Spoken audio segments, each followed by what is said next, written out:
Bienvenidos a nuestro segundo informe, segundo comentario académico, aspectos relevantes, sesión de martes 25 de octubre para los principales mercados internacionales.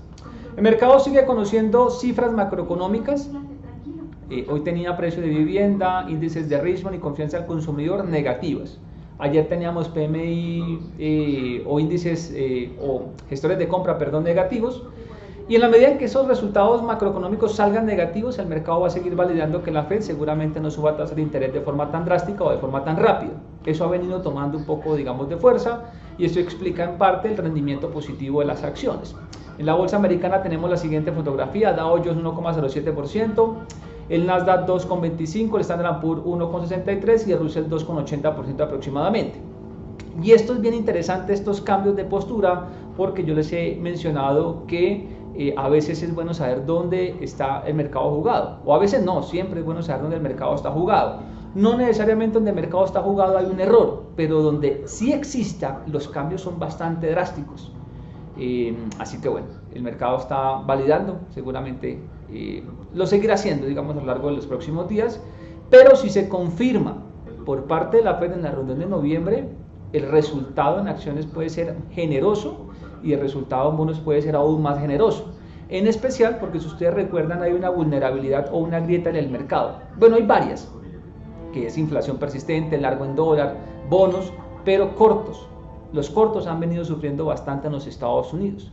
Una operación corta para mí es de las operaciones más complejas que puede hacer un operador, porque cualquier premisa que no esté alineada con ese corto, pues va a hacer que las pérdidas, se produzcan. Y el problema que tiene el operador que frecuentemente hace cortos es que algunos difieren o no utilizan el stop. Una operación corta puede ser un generador de pérdida sustancial si no se aplica stop.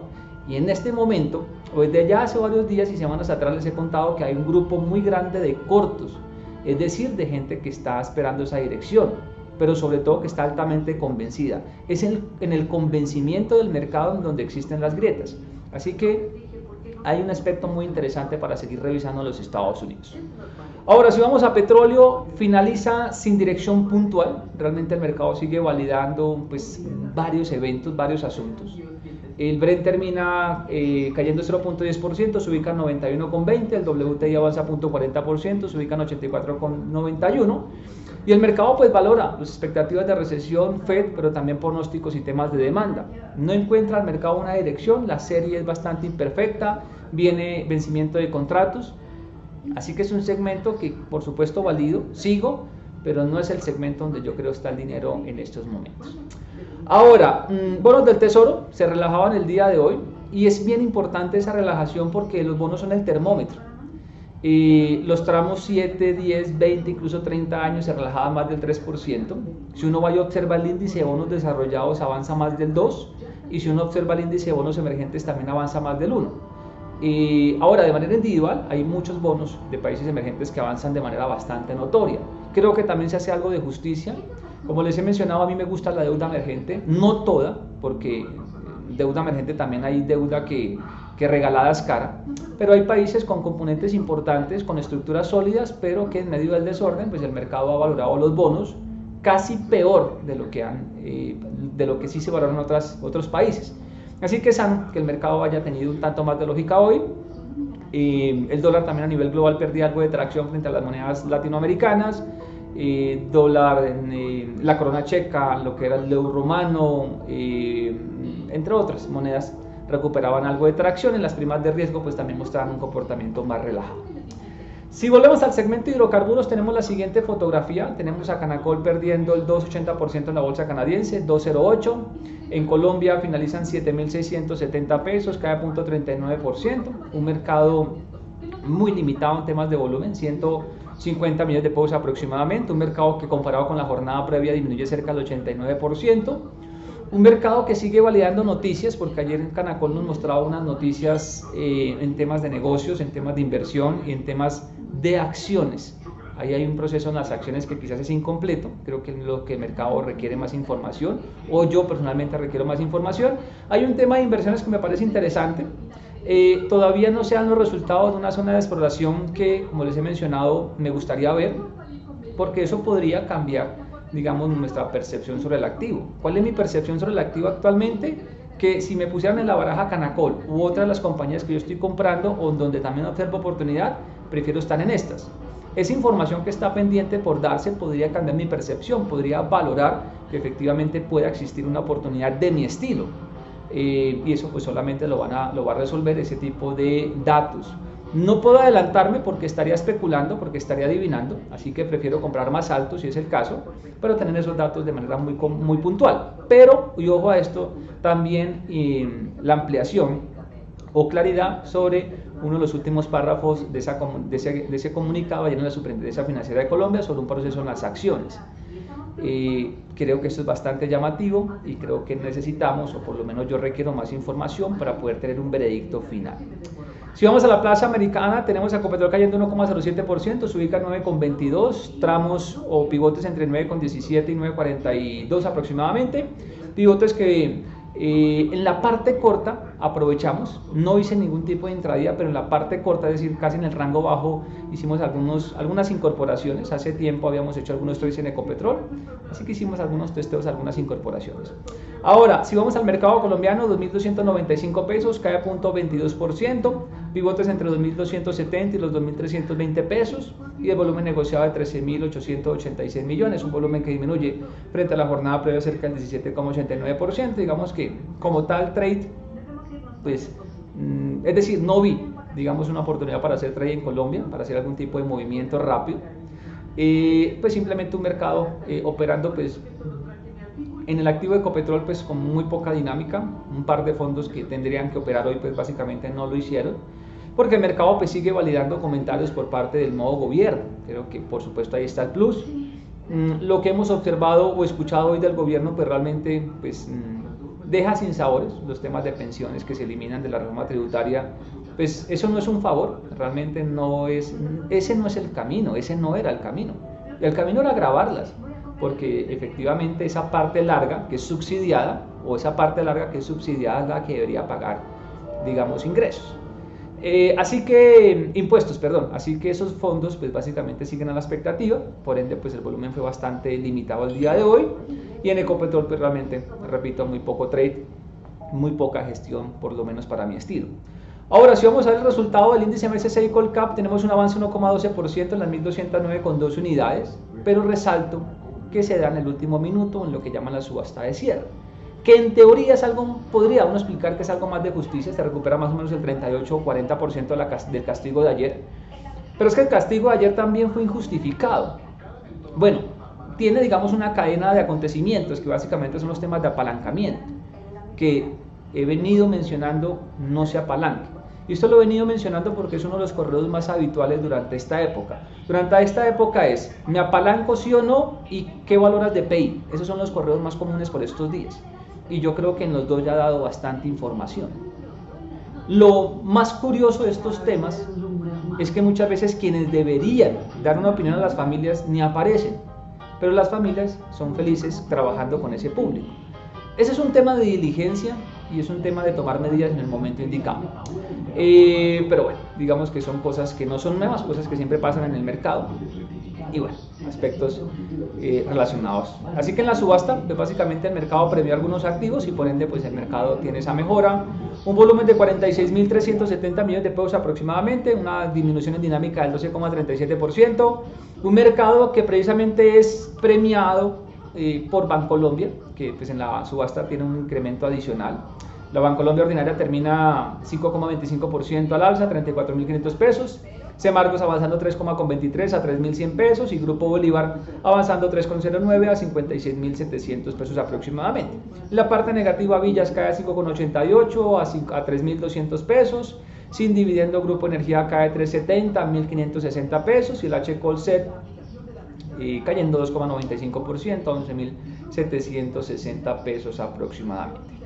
¿Dónde hubo fiesta el día de hoy? En los test. Tercera jornada consecutiva de recuperación. Hoy hubo una recuperación más amplia. Lo que pasa es que a veces siento que los test no hay mucha información sobre los test y no hay mucha firma, si vamos a hablar de los agentes que participan en el mercado, que hable de los test de manera abierta y de manera sencilla. Porque uno puede escuchar algo de información, pero es una información muy técnica que que a veces pues para el público que no está tan familiarizado pues termina siendo igual que nada.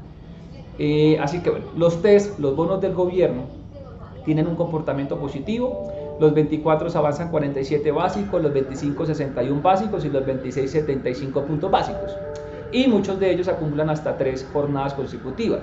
Si uno calculara también el intradía, que básicamente es el movimiento durante la jornada, los máximos o los mínimos de precio, pues algunos de ellos en el acumulado han rentado más de 130 puntos básicos. Eso es mucho dinero, señores. Que no se note es otra cosa, pero ahí hay mucho dinero y ya lo han dado. Gran parte del stock de la deuda pública no tiene que ver incluso con el sentimiento nocivo de Colombia. Claro, hay un componente político que ustedes lo conocen, pero realmente lo que hace que los activos se excedan, es decir, que se castiguen de más, tiene que ver con el dichoso apalancamiento, con los futuros y con los derivados.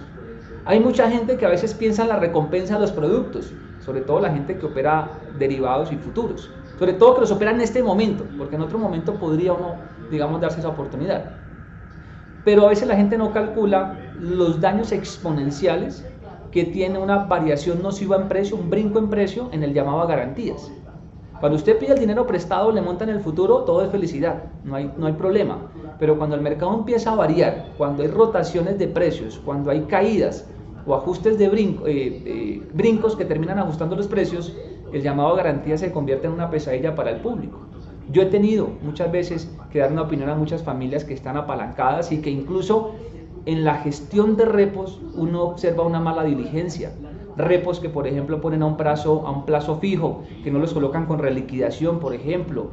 Es decir, uno la experiencia de un operador, por supuesto la valida, pues en un entorno alcista también, pero la experiencia de un operador es en el entorno complejo e incluso hasta en el momento de liquidar, porque hasta para liquidar hay que saberlo hacer, para poner un repo hay que saberlo hacer, y cuando las variables se vuelven complejas es donde uno observa qué experiencia tiene un operador.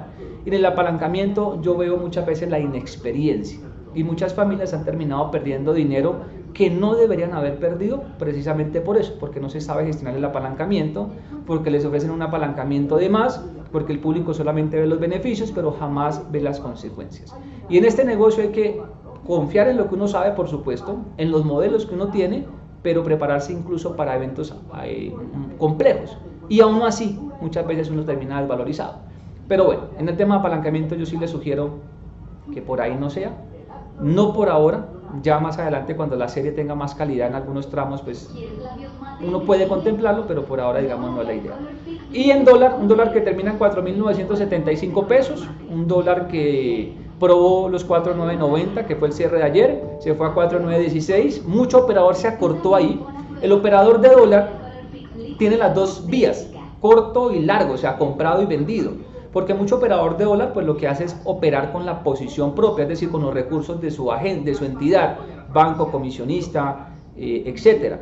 También dentro del componente de dólar, pues por supuesto hay monetizaciones de empresas, entradas de capital de recursos puntuales, pero digamos que lo que mueve el dólar finalmente es el intradía y es el operador que gestiona posición propia.